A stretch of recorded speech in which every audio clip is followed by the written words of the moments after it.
Comenzamos entonces con miocardio. Vamos a tratar de entender la célula cardíaca y su unidad funcional, el sarcómero, así como también el mecanismo de la contracción. Desde el punto de vista biológico, primeramente lo que vamos a hacer es citar una célula cualquiera, como la que tenemos acá en el ejemplo, para luego entender entonces un miocardiocito o una célula cardíaca. Vemos entonces sus componentes y primeramente desde el punto de vista externo vemos una envoltura, una membrana plasmática se denomina, que tiene la particularidad o la propiedad de mantener una permeabilidad selectiva. Esto significa que no todos los componentes que están por fuera de la célula entran de manera activa, los selecciona. De esta manera entonces la célula mantiene un medio interno, mantiene un equilibrio entre el medio interno y el medio externo. Vemos a su vez, más de manera central en este caso, un núcleo que va a tener la información genética, y también vemos una serie laberíntica que serían como sacos aplanados y que básicamente se van a dividir en dos, estos sacos aplanados o laberinto interno de la célula.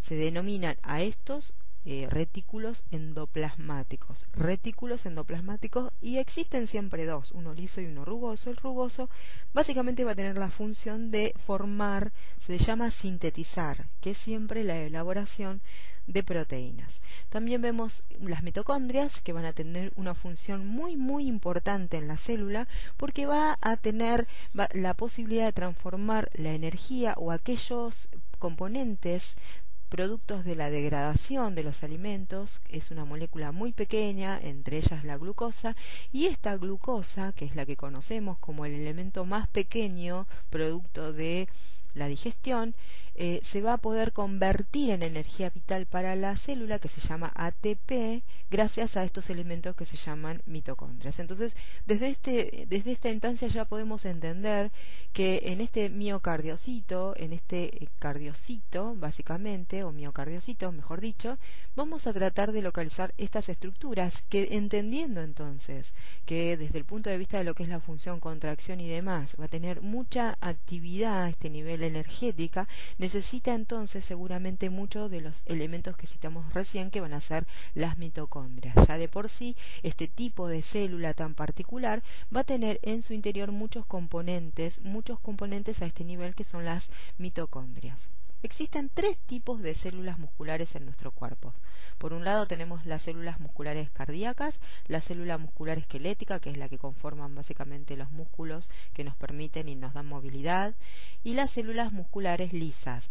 En cuanto a las células musculares lisas que conforman netamente las vísceras, ya podemos citar sus diferencias, netamente su morfología en uso, y así como también no poseen estas estrías tan particulares que se denotan a nivel de las esqueléticas y de las cardíacas. Si podríamos citar entonces las diferencias entre las células estriadas cardíacas y esqueléticas, podríamos decir que una cosa importante sería la ubicación de su núcleo, que en el caso de las células cardíacas es bien central y en el caso de las esqueléticas es bien periférico, y así como también estos puntos de intersección de las células cardíacas que le dan justamente esta particularidad a este tipo de tejido de disponerse en red.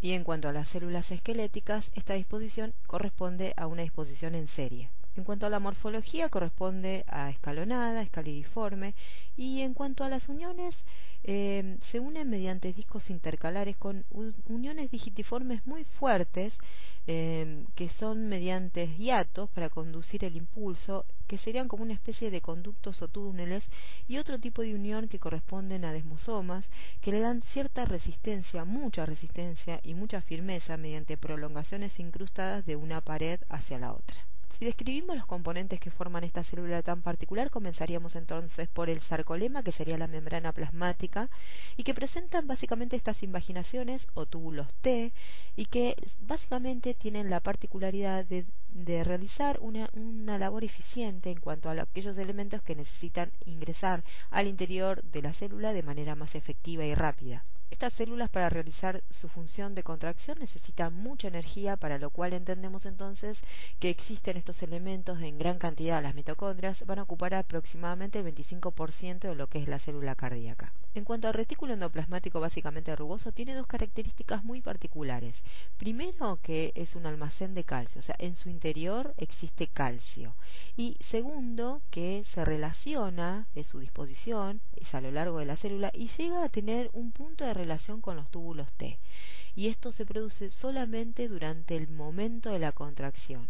Si podemos analizar de que existe un momento donde se transmite un impulso, podemos entender que este va a favorecer, al estar relacionado con los túbulos T, a que se produzca un tipo de transmisión del impulso de manera más eficiente.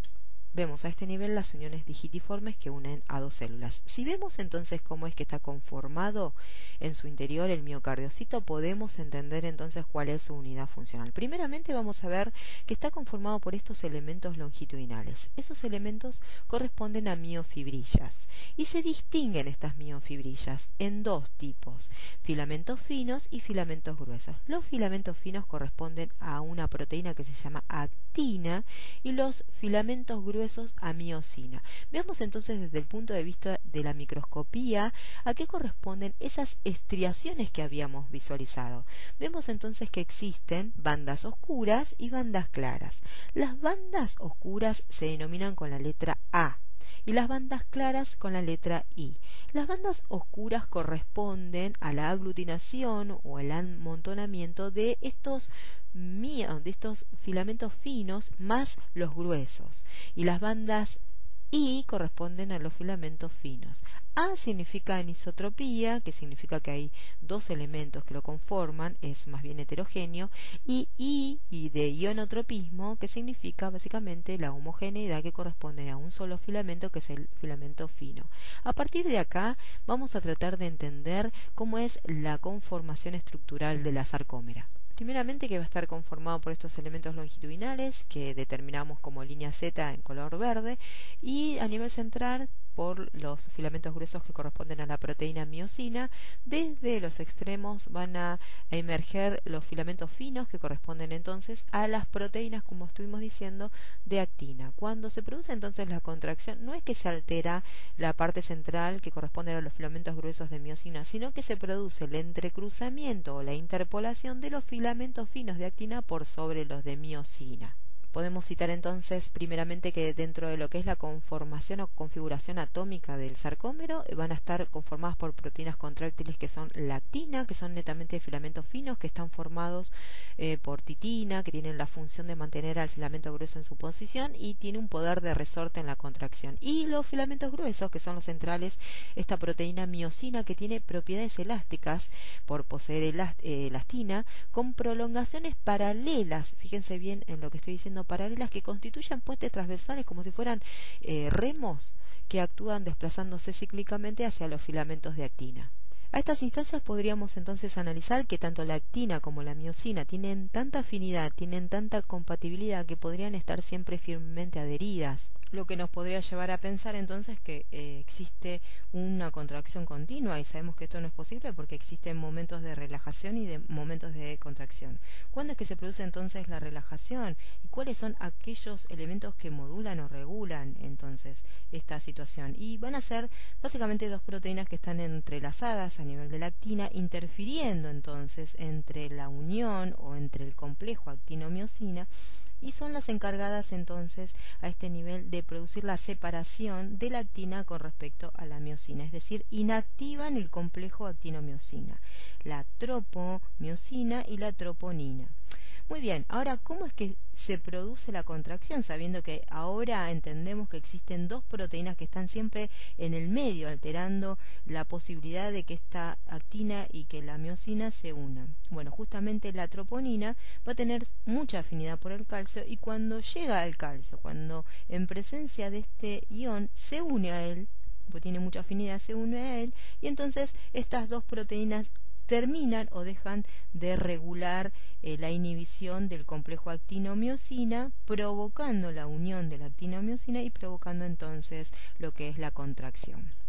Entonces, en resumen, la proteína, la troponina, junta con la tropomiosina, inhibe el complejo actino-miosina. Por lo tanto, no hay contracción. Con la activación del complejo troponina-calcio, deja de ejercer esa acción inhibitoria activando el complejo actinomiosina posible para la contracción.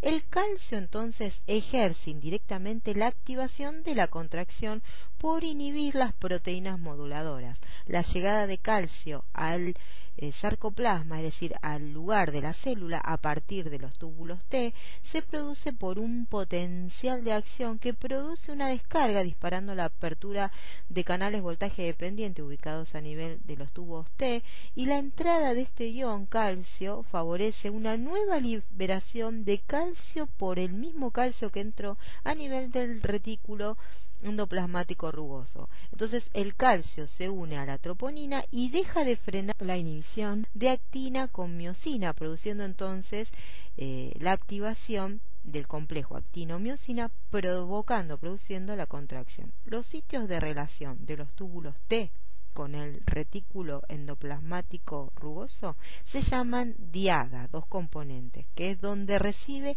el potencial de acción a partir de estas células excitatorias, que son netamente las células que conforman el sistema de conducción, que lo vamos a ver. Por último, mecanismo contráctil. Ya sabemos que se produce entonces a expensas de un potencial de acción que se traslada por los túbulos T. Se abren entonces los canales para el calcio. Entra el calcio a la célula, se forma la unión entre la troponina y el calcio, se produce la interacción de la actina con la miosina, provocando entonces la contracción muscular. Bueno, gente, ya con esto me despido. Espero como siempre serles útil. Les mando un beso y nos vemos en clase. Hasta luego.